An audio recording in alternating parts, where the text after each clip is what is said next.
भाई लगातार 3 से 4 दिन तक माहौल बनाया बीजेपी के नेताओं ने, सांसदों ने, मंत्रियों ने, और गोदी एंकर्स ने भी, या फिर गोदी मीडिया ने कोई कसर नहीं छोड़ी। ऐसा लग रहा था कि सदन में गृह मंत्री नहीं आ रहे, बल्कि गृह मंत्री के नाम पर कोई बहुत बड़ा करिश्मा होने जा रहा है। पलटवार, ये होगा वो होगा, मतलब इस देश के विपक्ष को एक तरीके से दुश्मन घोषित कर दिया गया था। तमाम बातें हो रही थी, किया जा रहा था। लेकिन आप सोचिए कि देश के गृह मंत्री और प्रधानमंत्री इस पूरे सत्र से गायब रहते हैं, पूरी तरह से गायब रहते हैं, सवालों से मतलब एक तरीके से पिंड छुटाते नजर आते हैं। लेकिन देश की मीडिया को फर्क नहीं पड़ता, तब भी उनकी नजर में कौन है? विपक्ष। आए, गृह मंत्री भी आए, जी हां, प्रधानमंत्री भी आए, तमाम तरह का माहौल बनने के बाद भी जब माहौल बन नहीं पाया तो आए।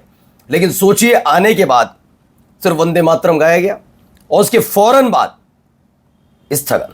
तो आए ही क्यों थे? ये तो कोई और भी कर रहा था, इतने दिनों से चल रहा था सदन, जरूरत ही क्या थी?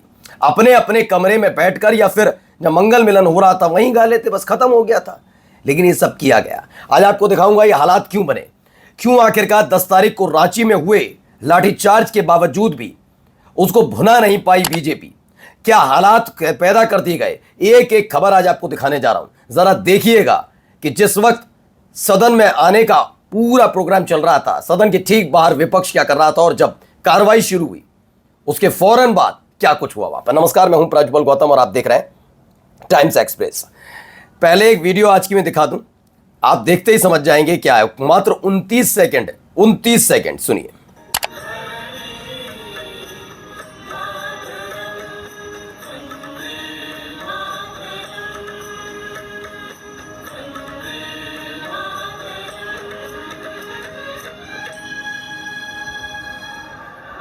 सदन की कार्रवाई अनिश्चित काल के लिए स्थगित की जाती है।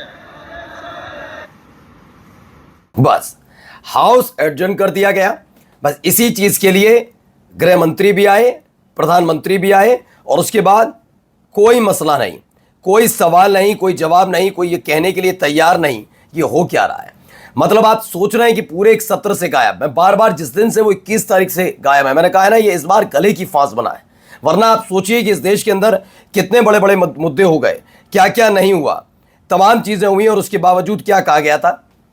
आएंगे जिनसे आतंकवादी, आप सोचो, कह रहे हैं जिनसे आतंकवादी डरते हैं। विपक्ष का सवाल हो रहा है, उधर आतंकवादियों का जिक्र किया जा रहा था। ये हमारे सरकार में, मतलब जो हमारे देश की सरकार है उसमें संसदीय कार्य मंत्री आतंकवादियों जिससे डरते हैं, जब वो आएंगे तो भाग मत जाना। ये किरण रिजिजू का बयान है। शर्म आनी चाहिए थी उनको इस तरह के बयानबाजी पर। आप कह सकते थे कि जब वो जवाब दें तो फिर सदन छोड़कर मत जाना, लेकिन आपने क्या कहा? जिनसे आतंकवादी डरते हैं, घबराते हैं। यही व्यक्ति विशेष की पूजा कर करके ना सरकार को सिर आंखों पर बैठाने की कोशिश की है। सरकार काम के लिए चुनी जाती है, उसकी पूजा अर्चना करने के लिए नहीं।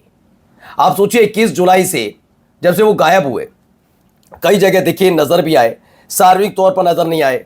पहले फजीहत कराई इन्होंने गोदी एंकर्स की, जिन्होंने चीख चीख कर माहौल बना दिया था। अब आएंगे गृह मंत्री। अरे रोक कौन रहा था गृह मंत्री को आने से? आ क्यों नहीं रहे? सवाल ये नहीं पूछा जा रहा।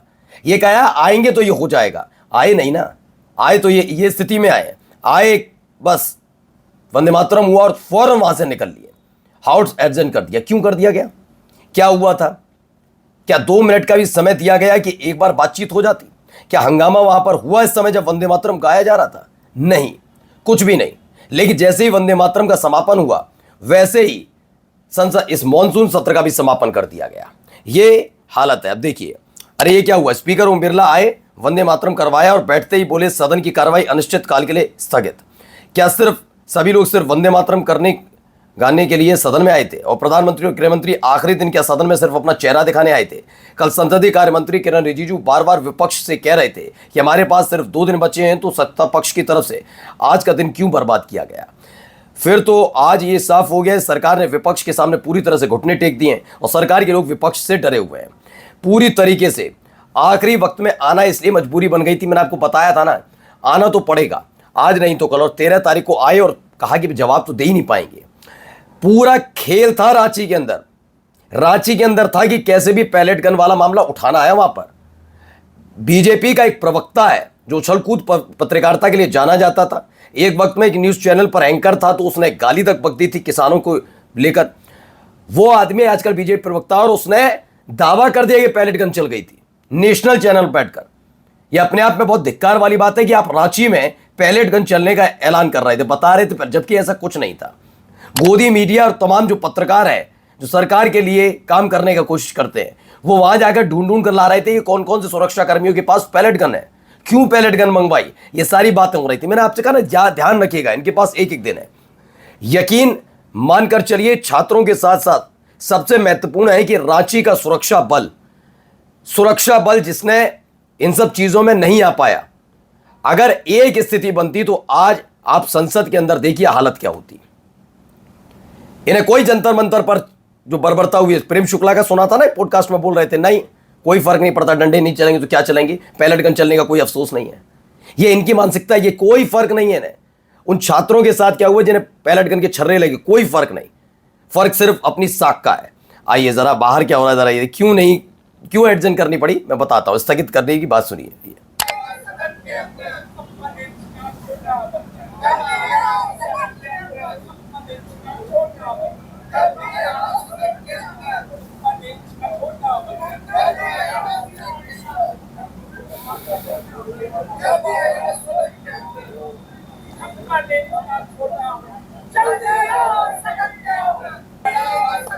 तो मॉनसून सत्र के आखिरी दिन सॉफ्ट टॉय हाथ में लेकर विपक्षी सांसदों का प्रदर्शन है और प्रदर्शन के दौरान बस उन्होंने इतना ही कहा, किसी का नाम नहीं लिया। 56 इंच का छोटा बंदर बताया जा रहा है जिनको पता नहीं किस किस नाम से नवाज दिया गया था, अपनी तरफ से उपाधियां इस देश की मीडिया ने दी थी। आज हालत यह है, मीडिया भी इस बात को कवर नहीं कर पा रही कि कैसे इसे रोका जाए, समझ नहीं पा रही कैसे इस पर सरकार की जो लानत मलानत हो रही है उसे बचाया जाए। ये तो छोटा बंदर वहीं बिठा दिया।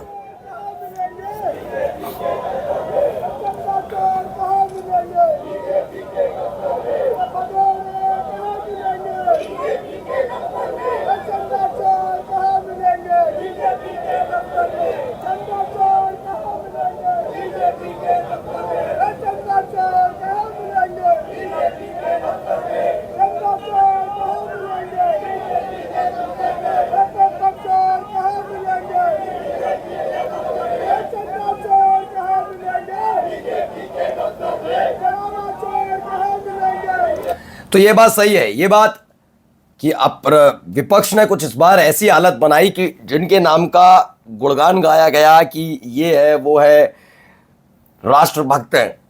और सोचिए सदन का पैसा, संसद की कार्रवाई में कितना पैसा लगता है। सिर्फ आपको आना था, जवाब देना था। आपने भी तो माहौल बनाया कि मैं आ रहा हूं, मैं आ गया, बस पहुंच गया, हो गया।